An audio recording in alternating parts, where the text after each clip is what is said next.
नमस्कार दोस्तों, SK gardening में आप सबका स्वागत है। दोस्तों, आज मैं आपको एक ऐसा फर्टिलाइज़र बनाना बताने जा रही हूँ जो कि पूरी तरह से ऑर्गेनिक है। इसे बनाने के लिए किसी प्रकार का कोई केमिकल का उपयोग नहीं होगा। ये पूरी तरह से homemade free of cost fertiliser है। इसे आप बहुत ही आसानी से बना सकते हैं। इसे बनाने के लिए आपको कुछ भी सड़ाना नहीं है, कुछ भी गलाना नहीं है। ये बहुत ही आसानी से बनकर घर पर ही तैयार हो जाता है। क्योंकि आपको इसे बनाने के लिए कुछ भी सड़ाना नहीं है, गलाना नहीं है, तो इसमें किसी प्रकार की कोई दुर्गंध नहीं आएगी, कोई कीड़े नहीं आते हैं। ये आप साल में कभी भी बना सकते हैं। और सबसे बड़ी बात, आप इसे बना करके लंबे समय तक के लिए स्टोर करके रख सकते हैं। इसे आप अपने पौधों को पूरे साल कभी भी दे सकते हैं। किसी भी स्टेज पर आप अपने पौधों को दे सकते हैं। चाहे आपका पौधा अभी सीडलिंग स्टेज पर है तब भी आप इसे दे सकते हैं। चाहे आपका पौधा अभी बढ़ रहा है यानी कि ग्रोइंग स्टेज पर है, आप तब भी इसे दे सकते हैं अपने पौधों पर। इससे आपके पौधों को कोई साइड इफ़ेक्ट नहीं होगा। आपके पौधे में अभी फूल लग रहे हैं तब भी आप इसको दे सकते हैं, या आपके पौधे में फल लगे हैं तब भी आप इसे दे सकते हैं। आप इसे किसी प्रकार के भी पौधे में दे सकते हैं। शो प्लांट्स, आप इंडोर आउटडोर किसी प्रकार के भी पौधे में इसे दे सकते हैं। दोस्तों, मैं बात कर रही हूँ ऑनियन पील फर्टिलाइज़र की। अब तक आपको मैंने ये बताया कि ये बनाना कितना आसान है। इसे हम बिना किसी झंझट के बहुत ही कम समय में बना सकते हैं, क्योंकि इसे बनाने के लिए हमें कुछ भी सड़ाना या गलाना नहीं होता है। तो ये बहुत ही आसानी से बनकर तैयार हो जाता है। पर क्या ये हमारे पौधे के लिए भी उतना ही लाभदायक है? इसे देने से क्या हमारे पौधे में कुछ सचमुच में फ़र्क पड़ता है? इससे उसे फ़ायदा पहुंचता है? इसे देने के बाद हमें कोई और खाद देना है या नहीं, या अगर देना है तो उसके साथ हमें क्या बेस्ट कॉम्बिनेशन में हम हमारे पौधों को दे सकते हैं, इस सारी जानकारी आज के वीडियो में आपको मिलेगी। तो सबसे पहले तो मैं आपसे ऑनियन पील फर्टिलाइज़र जो हम बना रहे हैं उससे बनाने से हमें क्या लाभ है, हमारे पौधों के लिए क्या लाभ है, ये बताऊंगी। जब आप ये लाभ जान जाएंगे तो आप अपने आप को वीडियो से जोड़े रख सकते हैं, जो कि मैं अभी आपको आगे बताने वाली हूँ। उससे पहले मैं आपसे बताना चाहूँगी कि यदि आप मेरे पिछले वीडियोस देखते आ रहे होंगे तो आप सबने देखा होगा कि कैसे मैं मेरे इतने छोटे से गार्डन में भी इतनी अच्छी हार्वेस्टिंग लेती हूँ। मैंने बहुत कम पौधे लगा रखे हैं, उसके बाद भी मैं उनसे अच्छी हार्वेस्टिंग प्राप्त करती हूँ। वैसे तो सभी सब्जियों की अच्छी हार्वेस्टिंग मिलती है मुझे, लेकिन टमाटर की सबसे अधिक हार्वेस्टिंग मुझे मिलती है। तो आज की वीडियो में मैं आपके साथ अपने इतने छोटे से गार्डन में बहुत ही कम पौधे लगाकर अच्छी हार्वेस्टिंग पाने के सीक्रेट्स में से एक आपके साथ साझा कर रही हूँ, जो कि ये ऑनियन पील और बनाना पील फर्टिलाइज़र का कॉम्बिनेशन है। दोस्तों, बहुत सारे पौधे लगाकर उनसे अच्छी हार्वेस्टिंग पाना तो बहुत ही आसान है, पर कम से कम पौधे लगाकर भी उनसे अच्छी हार्वेस्टिंग पाना बहुत ही कठिन है, पर असंभव नहीं। बस आपको सही चीज़ों का अपने पौधों पर सही से उपयोग पता होना चाहिए। तो आप अपने गार्डन में कम से कम पौधे लगाकर भी उनसे अच्छी हार्वेस्टिंग प्राप्त कर सकते हैं। दोस्तों, हम में से अधिकतर फुल टाइम गार्डनर नहीं हैं। हम सब अपनी अपनी व्यस्तता के साथ अपने बागवानी के शौक़ को पूरा कर रहे हैं। तो ऐसे में हमारे पास समय ही नहीं होता है कि हम बहुत बड़े गार्डन को मेंटेन कर पाएँ।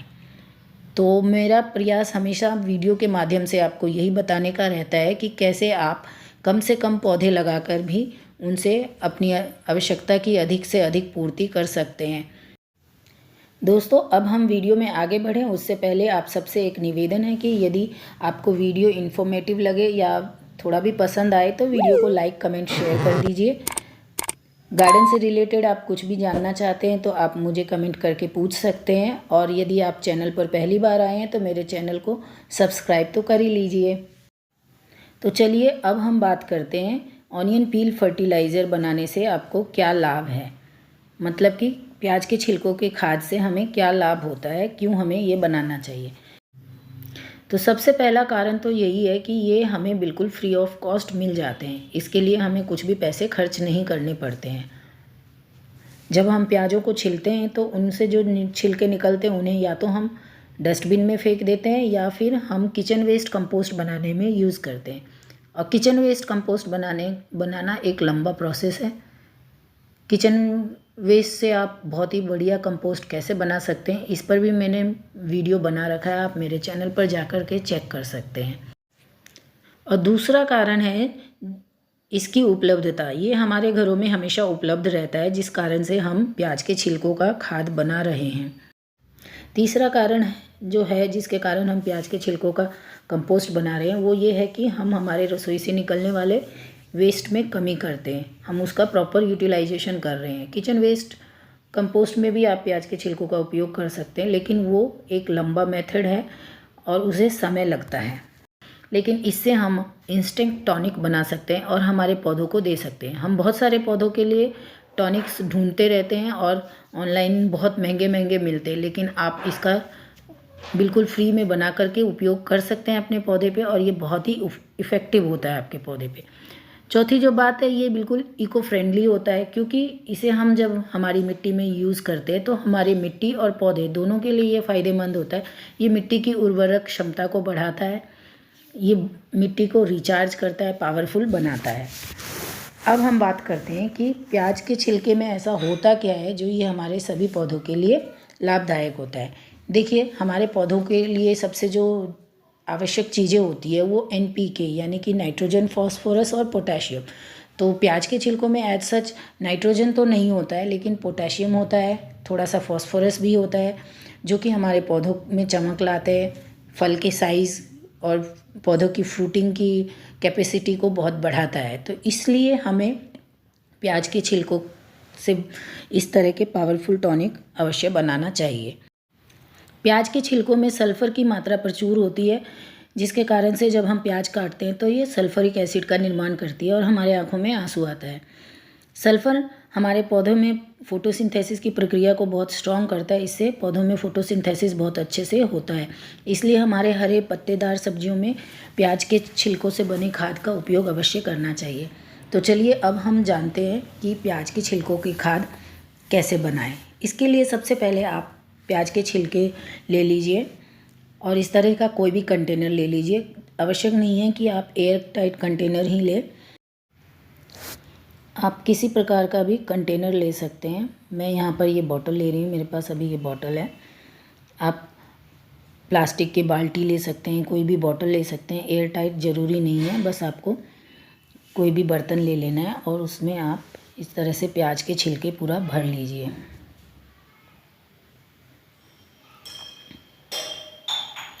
और जब आप ये प्याज के छिलके डाल रहे हैं तो देखिए, मैंने इसमें थोड़ा सा भी गीला वाला पार्ट नहीं लिया, क्योंकि यदि आप गीला वाला पार्ट लेते हैं तो वो सबसे पहले वो आपका इस जो सड़ने लगेगा और उससे आपको स्मेल आने लगेगी, और जब हम उसे मिट्टी में डालेंगे तो उससे उसमें फंगस भी लग सकता है, कीड़े आ सकते हैं। तो इसलिए आप जब ये वाला खाद बना रहे हैं तो इसमें केवल आप वो पतला सा जो छिलका होता है, जैसा कि आप यहाँ देख पा रहे हैं, तो बस यही छिलका आपको उपयोग लाना है। इसके बाद आपको इसमें ज़्यादा कुछ रेशियो का ध्यान नहीं रखना है। आपको बॉटल भर गई, आपको इसमें बस ऊपर तक पानी भर देना है। पानी भरने के बाद आप इसे अच्छे से डुबो दीजिए और फिर आप इसके ढक्कन लगाकर इसे कहीं भी रख दीजिए। केवल धूप में आपको नहीं रखना है, इसके अलावा आप इसे कहीं भी ठंडी जगह पर कहीं भी आप रख सकते हैं आराम से। 24 घंटे के बाद आप देखेंगे कि इसमें प्याज के छिलकों का एक्सट्रैक्ट मिल जाएगा और इससे पानी का जो कलर है वो चेंज होने लगेगा। अभी आपको ये पूरा ट्रांसपेरेंट वाटर दिख रहा होगा। ये देखिए, ये 4 दिन हो गए इसे रखे हुए मुझे, और इसका पानी का आप रंग देख सकते हैं। प्याज के छिलकों का पूरा एक्सट्रैक्ट इस पानी में मिल गया है। आप देख सकते हैं पानी का पूरा रंग बदल गया है। आप इसे मैक्सिमम 7 दिन तक इस तरह पानी में डाल के रख सकते हैं। इसके बाद आपको इसे छान लेना चाहिए, इससे ज़्यादा दिन नहीं रखना चाहिए। 4 दिन रखने के बाद ही ये हमारे पौधे में देने के लायक हो जाता है। आप इसे अपने पौधे में आराम से दे सकते हो।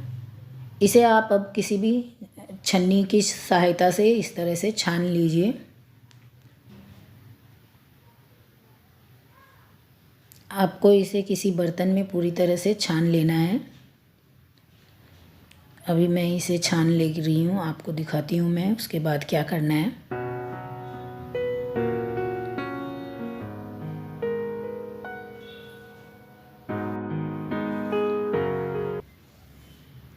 इसे पूरी तरह से छानने के बाद अब ये जो पल्प बचेगा, इस पल्प को मैं मेरे कंपोस्ट बिन में डाल दूँगी। ये देखिए, इसे आपको अपने कंपोस्ट बिन में डाल लेना है। इसे मिट्टी में आप ना डालिए। और देखिए ये इस तरह से पूरा डार्क रेड कलर का हो गया है।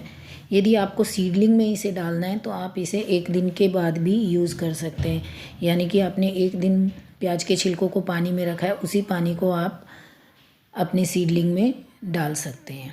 इसके बाद आप इसे किसी भी एयर टाइट कंटेनर में भरकर स्टोर करके रख सकते हैं। इसे आपको बनाने के लिए एयर टाइट डब्बे की तो आवश्यकता नहीं है, लेकिन स्टोर करके रखने के लिए आपको इसे अच्छे से बंद करके रखना चाहिए ताकि ये जल्दी ख़राब ना हो। अब आप इसे स्टोर कैसे करके रखें। देखिए, हम जो ये बना रहे हैं ये घर पर बना रहे हैं, किसी फैक्ट्री में तो हम बना नहीं रहे जो इसके हम इस पे एक्सपायरी डेट और ये पता चले हमें, तो इसलिए आपको इसे स्टोर करके रख देना है। ये बहुत लंबे समय तक सही रहता है। लेकिन यदि आपको लगे कि ये कुछ ख़राब होने लगा है, डिस्कलर हो गया है, इसमें कुछ स्मेल इसकी चेंज हो गई है, तो आपको लगे ये ख़राब हो गया है, तो आप इसे फेंक सकते हैं। आप इसे स्मेल करके देखिए कि ये अभी भी सही है या ख़राब हो गया है, इसका कलर बदल गया है, तो आप इसे फेंक सकते हैं। ये एक ऑर्गेनिक मटेरियल है, इसे हमने घर पर खुद बनाया है, तो इसे हमें जज भी खुद करना है कि ये ख़राब हो गया या नहीं। और वो आप इसे इसका कलर देखकर या इसे सूंघ कर ही पता कर सकते हैं। ऑनियन पील फर्टिलाइज़र के साथ अब आप और क्या दे सकते हैं अपने पौधों को, देखते हैं। देखिए, इसके साथ आप ये बनाना पील फर्टिलाइज़र दे सकते हैं। मैंने बनाना पील फर्टिलाइज़र अलग से बनाया है क्योंकि हम जो ये बनाना पील फर्टिलाइज़र और प्याज के छिलके अगर एक साथ हम बनाएंगे तो दोनों के रेशियो में फ़र्क हो जाएगा। हमें पता नहीं चलेगा कि क्या चीज़ अधिक हो गया है और क्या कम। तो इसलिए हमें बनाना पील फर्टिलाइज़र को अलग से ही बनाना चाहिए और ऑनियन पील फर्टिलाइज़र को अलग से। कम से कम मैं तो ऐसा ही करती हूँ, मैं दोनों को अलग अलग बनाती हूँ। उसके बाद मैं यूज़ करने के टाइम इन दोनों को मिक्स करके देती हूँ। और प्याज के छिलकों का जो ये लिक्विड फर्टिलाइज़र है और साथ में केले के छिलके का फर्टिलाइज़र, ये दोनों को मिक्स करके जब हम हमारे पौधों को देते हैं, इन दोनों का कॉम्बिनेशन हमारे पौधे के लिए बहुत बहुत ज़्यादा फ़ायदेमंद होता है। ये हमारे पौधे पर बहुत अच्छा रिज़ल्ट देता है। इन दोनों फर्टिलाइज़र के कॉम्बिनेशन से हमारे पौधे की फ्लावरिंग बहुत अच्छी होती है, फ्रूटिंग बहुत अधिक मात्रा में होती है, इनकी साइज़ भी बहुत अच्छी होती है। और ये जो पल्प बच जाता है, इसे आप इस तरह से अपने जो बड़े हो रखे प्लांट है, मैच्योर प्लांट है, उनकी मिट्टी में भी इस तरह से आप दबा सकते हैं, तो ये भी बाद में कंपोस्ट बन जाएगा। मैं मेरे पौधों को ये 2 लिक्विड फर्टिलाइज़र जब वो फ्लावरिंग स्टेज पर आते हैं तब मैं अधिक यूज़ करती हूँ, क्योंकि उससे मेरे पौधे में बहुत अच्छी फ्लावरिंग होती है, फूल झड़ते नहीं हैं और फ्रूटिंग भी बहुत अच्छी होती है। आपने मेरे टमाटरों में देखा होगा कितनी अच्छी एक अलग सी शाइन रहती है, एक चमक रहती है। तो मैं इन दोनों का कॉम्बिनेशन ही मेरे पौधों में देती हूँ और यही मेरे इतने छोटे से गार्डन से इतनी अच्छी हार्वेस्टिंग पाने का सीक्रेट है। अब हम बात करते हैं कि इसे हमारे पौधों में देना कैसे है। तो इसे आपको 1:3 या 1:4 के रेशियो में भी आप दे सकते हैं। यानी कि आपने 1 भाग इन दोनों का लिया है कॉम्बिनेशन, तो आपको इसमें 3 गुना पानी डाल देना है या आप 4 गुना पानी भी दे सकते हैं। आप डिपेंड करता है आपका खाद कितना पुराना है। तो मैंने देखिए यहाँ पर आधा लीटर का ये ऑनियन पील का फर्टिलाइज़र ले रही हूँ मैं और आधा लीटर ये बनाना पील का फर्टिलाइज़र ले रही हूँ और इसमें मैंने 3 लीटर पानी रखा है। तो इस तरह से मैं पूरा दोनों को मिक्स करके ऑनियन और बनाना पील का जो फर्टिलाइज़र है वो 1 लीटर ले रही हूँ, और बाकी मैं नॉर्मल पानी 3 लीटर या उससे कुछ थोड़ा सा ज़्यादा होगा तो मैं वो ले रही हूँ, और इसे मैं अपने पौधों को अब दूंगी। इसे आप हर 15 से 20 दिन पर अपने पौधों को दे सकते हैं। ये देखिए, ये मेरे मिर्ची के पौधे में अभी फ्लावरिंग हो रही है। इसमें मैं अभी ये लिक्विड फर्टिलाइज़र दे रही हूँ, और उसके बाद आप इसका रिज़ल्ट देखिएगा, मैं आपसे वो भी साझा करूँगी। अब मैं आपको बताऊँगी कि आपको इसे कब और कैसे देना चाहिए। देखिए दोस्तों, जब आपके पौधे की मिट्टी में हल्का मॉइस्चर हो तब आप इसे दे सकते हैं। ना तो आपके पौधे की मिट्टी बहुत अधिक गीली होनी चाहिए, ना ही बहुत अधिक सूखा होना चाहिए, तब आप इसे दे सकते हैं। आपके पौधे में चाहे फ्लावरिंग हो रही हो या फ्रूटिंग हो रही हो, आप इसे किसी भी स्टेज पर दे सकते हैं। इसे देने के लिए आपको समय का ध्यान रखना है। इसे आप सुबह या शाम के समय ही दें। आप दोपहर के समय इसे ना दें, क्योंकि दोपहर के समय आपके पौधे की मिट्टी बहुत गर्म होती है और वो झुलस सकती है। तो ये थी पूरी जानकारी ऑनियन पील फर्टिलाइज़र के बारे में, और आप इससे किसके साथ बेस्ट कॉम्बिनेशन में दे सकते हैं। तो आज के वीडियो में बस इतना ही। मिलती हूँ अगले वीडियो में, तब तक के लिए नमस्कार।